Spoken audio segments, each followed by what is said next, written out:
জ্যোতি রানী মালহোত্রা আবার উঠে এলো তার নাম। ভয়ঙ্কর গুপ্তচর, টাকার বিনিময়ে আমাদের বিভিন্ন তথ্য পাচার আইএসআই এর কাছে, পাকিস্তানের কাছে। আর এই জ্যোতি রানী মালহোত্রার যে মোবাইল, ল্যাপটপ, তার পুরো রিপোর্ট হিসার পুলিশের কাছে এলো এবং গুপ্তচর বৃত্তির বিভিন্ন তথ্য পাওয়া গেছে। বিস্তারিত জানাবো প্রতিনিধি মৈত্রীর কাছ থেকে, খবর নেব। মৈত্রী, দেখো, হিসার পুলিশের কাছে ইতিমধ্যেই জ্যোতি রানী মালহোত্রার ল্যাপটপ এবং মোবাইল ফোনের যে সমস্ত ডেটা, তার ফরেন্সিক রিপোর্ট এসে পৌঁছেছে। বেশ কিছু ডেটা এবং তথ্য এই ল্যাপটপ এবং মোবাইল থেকে ডিলিট করে দিয়েছিল জ্যোতি রানী মালহোত্রা, কিন্তু সেগুলোকেও রিকভার করা সম্ভব হয়েছে। যেটা আমরা জানতে পারছি যে 1 TB'রও বেশি ডেটা কালেক্ট হয়েছে এবং তার ফরেন্সিক রিপোর্ট এই মুহূর্তে হিসার পুলিশের হাতে এসে পৌঁছেছে।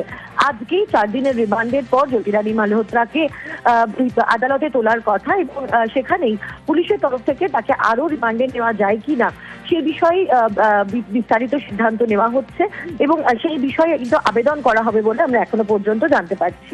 ওকে, অপারেশন মির্জাফর এখনো চলছে, আর এই অপারেশন মির্জাফরে আরো ভয়ঙ্কর তথ্য উঠে এসেছে।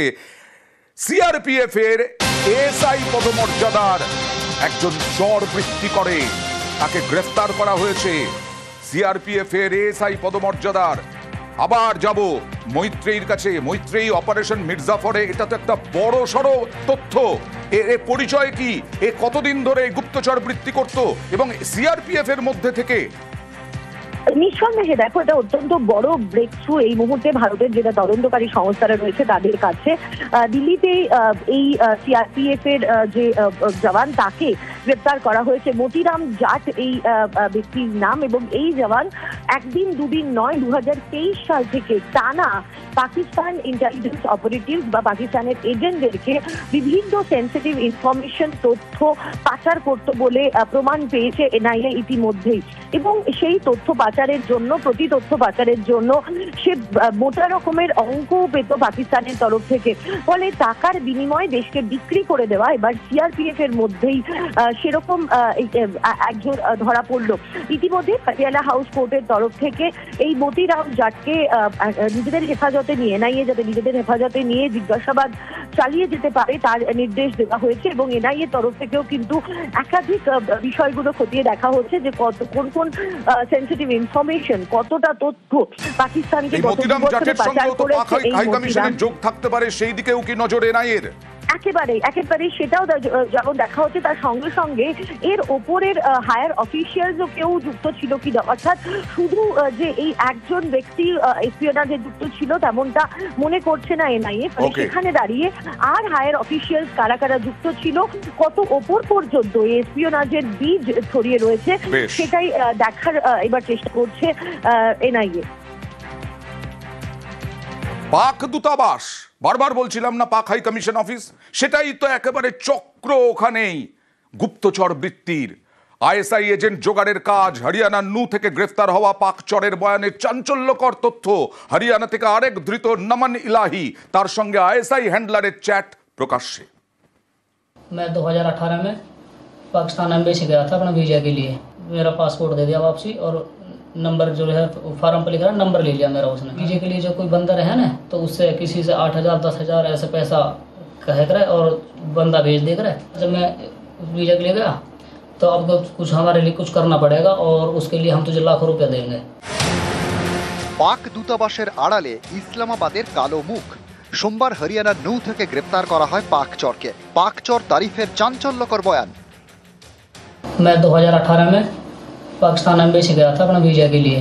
मेरा पासपोर्ट दे दिया वापसी और नंबर जो है फॉर्म पर लिखा है, नंबर ले लिया मेरा उसने। वीजे के लिए जो कोई बंदा रहे ना, तो उससे किसी से 8,000 10,000 ऐसे पैसा कहे करे और बंदा भेज दे करे। जब मैं वीजा के लिए गया तो अब कुछ हमारे लिए कुछ करना पड़ेगा और उसके लिए हम तुझे लाखों रुपया देंगे। রবিবার ধৃত পাকচর জ্যোতি মালহোত্রা ঘনিষ্ঠ আরমান। তার বিরুদ্ধে ছিল অপারেশন সিঁদুরের তথ্য পাকিস্তানে পাচারের অভিযোগ। সোমবার নৌ থেকে গ্রেপ্তার করা হয় তারিফকে। পাকিস্তানের গুপ্তচর এই অভিযোগে শনিবার গ্রেপ্তার 6 জন, তাদের মধ্যে অন্যতম ইউটিউবার জ্যোতি মালহোত্রা।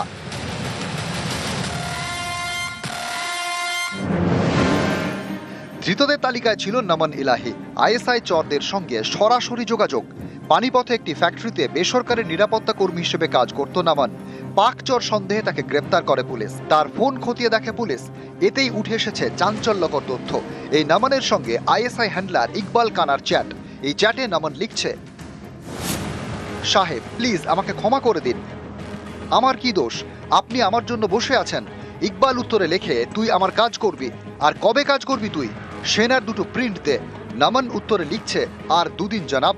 এরপরেই ইকবাল নির্দেশ দিচ্ছে, কাশ্মীর যাও আর ক্যান্টনমেন্টের ছবি নিয়ে এসো। নামান জানায়, আচ্ছা জানাব।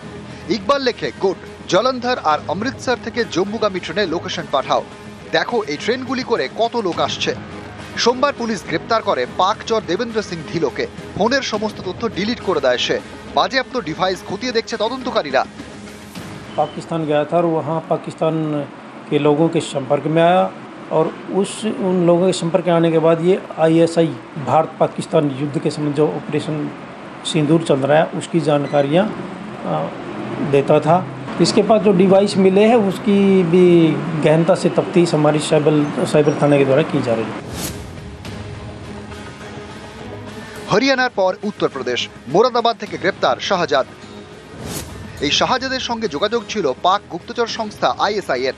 তাদের হয়ে ভারতে এজেন্ট জোগাড় করত শাহজাদ, মগজ ধোলাই করে পাঠাতো পাকিস্তানে। নতুন এজেন্টদের ভিসার ব্যবস্থা করত, টাকাও দিত এজেন্টদের। পাকিস্তানে পাচার করত গোপন তথ্য। একের পরে গ্রেপ্তারি, তাদের মোবাইল ফোন ঘেটে চাঞ্চল্যকর তথ্য পাচ্ছেন গোয়েন্দারা। সেই তথ্য খতিয়ে দেখে আরও গ্রেপ্তারি। পাঞ্জাবের গুরদাসপুর থেকে গ্রেপ্তার দুই পাক চর, সুখপ্রীত সিং এবং করণবীর। বাজেয়াপ্ত 8 রাউন্ড কার্তুজ। সুখপ্রীত এবং করণবীরের বিরুদ্ধে অপারেশন সিঁদুরের তথ্য পাকিস্তানে পাচারের অভিযোগ। पाकिस्तानी जासूस ही है, इन्होंने हमारे देश के साथ गद्दारी की और इन दोनों लोगों को अरेस्ट किया है और ये सीधे तौर से आईएसआई से इन टच में थे। पहलगाम अटैक होता है उसके बाद आईएसआई इनको एक्टिव करती है और ऑपरेशन सिंदूर के बाद तो इनको ज़्यादा एक्टिव करती है कि आप ये इन्फॉर्मेशन हमें कलेक्ट करके भेजो। तकरीबन 1 लाख रुपया ट्रांजैक्शन भी इनको हुई है। আইএসআইয়ের পর আইএসের চর। অন্ধ্রপ্রদেশ পুলিশের হাতে গ্রেপ্তার দুই। তেলেঙ্গানা থেকে গ্রেপ্তার সিরাজুর রহমান, হায়দ্রাবাদ থেকে ধৃত সৈয়দ সমীর। এরা কর্ণাটক এবং মহারাষ্ট্রের বাসিন্দা। পুলিশ জানিয়েছে, হায়দ্রাবাদে বোমা বিস্ফোরণের ছক ছিল এই সিরাজুর রহমান এবং সৈয়দ সমীরের।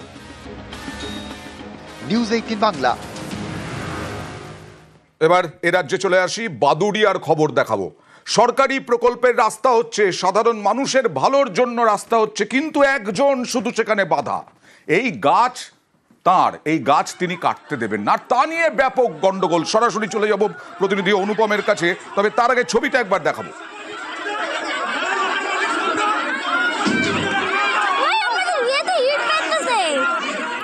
অনুপম, সব দেখলাম, কিন্তু তারপরে কি হলো?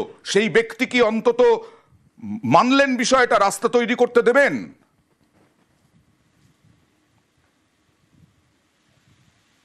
না দেখো, এই যে তিনি তো মানতে চায়নি, গ্রামের মানুষ কবে ফেটে পড়ে, তার কারণ এই এলাকার এই যে মলয়পুর, রঘুনাথপুর পঞ্চায়েতের মলয়পুর, এখানকার এই যে প্রায় 5.5 কিলোমিটার রাস্তা দীর্ঘ কয়েক বছরের চাহিদা ছিল এলাকার মানুষের, এবং সেটা রাজ্য সরকারের পথশ্রী প্রকল্পের প্রায় 2 কোটির বেশি টাকা বরাদ্দ হয় এবং 10 ফুট চওড়া 5.5 কিলোমিটার রাস্তার বরাদ্দ হয় এবং সেই কাজও শুরু হয়। কিন্তু গ্রামের প্রতিটা মানুষ এই রাস্তা যাতে ভালোভাবে হয় সেই জন্য প্রতিটা মানুষ জায়গা ছেড়ে দিয়েছে, কাজ কেটে দিয়েছে। কিন্তু এই ভদ্রলোক যেহেতু বাধা দেয়, তখন এলাকার মানুষ ক্ষোভে ফেটে পড়ে, তার গাছ ফাছগুলো কেটে দেয় এবং রাস্তার কাজ শুরু হয়। আচ্ছা, রাস্তার কাজ শুরু হয়েছে।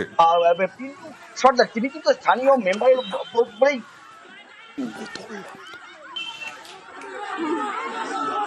আমাদেরকে বলছে এই গাছগুলো কাটতে হবে, আমরা ওর কথা মতো সব কেটে দিয়েছি সঙ্গে সঙ্গে। তাছাড়াও ওরা ফিতে ধরে মেপে দেখে পুরো 12 ফুট একদম পারফেক্ট আছে। তারপরেও এসে বলছে না, আরও 6 ইঞ্চি আরও দিতে হবে তোমাদের, জোর করে এখান থেকে একদম ছাড়বো না, অন্য জায়গায় ছাড়বো, এখান থেকে ছাড়বো না বলে আমার বাবারে ফেলে দিয়েছে গর্তের ভিতরে ফেলে, আর টুল দিয়ে এরকম পোক মারতে দিয়েছে, হাতে এখানে লেগেছে, এখানে পুরো একদম কেটে গেছে। কাকার বড় ছেলে ওকে প্রচণ্ড মার মেরেছে, মানে সে এখন খুবই অবস্থা খারাপ, তার 5 জনকে মেরেছে। ঘটনা আমাদের কোনো দোষ নেই, আমাদের গায়ের জোরে ওরা মানে এইসব করছে। ওকে বেশি জমি ছাড়তে বলেনি, 10 ফুট জমি, সেই জমি ছাড়তে বলা হয়েছিল গাছের জন্য, কিন্তু না, উনি ছাড়তে রাজি নন। পঞ্চায়েত কি বলছে দেখুন। অভিযোগ থাকতে পারে। ম্যাটারটা হলো রাস্তাটা 10 ফুট করে স্যাংশন, সেটা বার করতে গিয়ে এবার সারা গ্রামের মানুষ কম্প্রোমাইজ করেছে। সারা গ্রামের মানুষ চেয়েছে যে রাস্তাটা হোক। সবাই বড় বড় পাঁচিল ভেঙেছে, বড় বড় গাছ কেটে নিয়েছে। ওই একটা পরিবার এসে ওরা বাধা দেয় যে আমরা রাস্তার জায়গা দেবো না কোনো মতে, রাস্তার গাছ টাছ কিছুই কাটবো না, ছোট ছোট গাছ। সারা গ্রামবাসীর বক্তব্য একটাই যে আমরা তো সবাই জায়গা দিয়েছি, তাহলে তোমরা দেবে না কেন? ওই পরিবারটা প্রথম থেকেই ডিস্টার্ব ছিল। সমগ্র গ্রামবাসী মিলে ওখানে উপস্থিতিতে এই ঘটনাটা ঘটেছে। আমার ছেলেপিলে ওখানে ঠেকিয়েছে, পুরোটা সেফ দিয়েছে, গ্রামবাসীদের থেকে ওদেরকে বাঁচিয়েছে।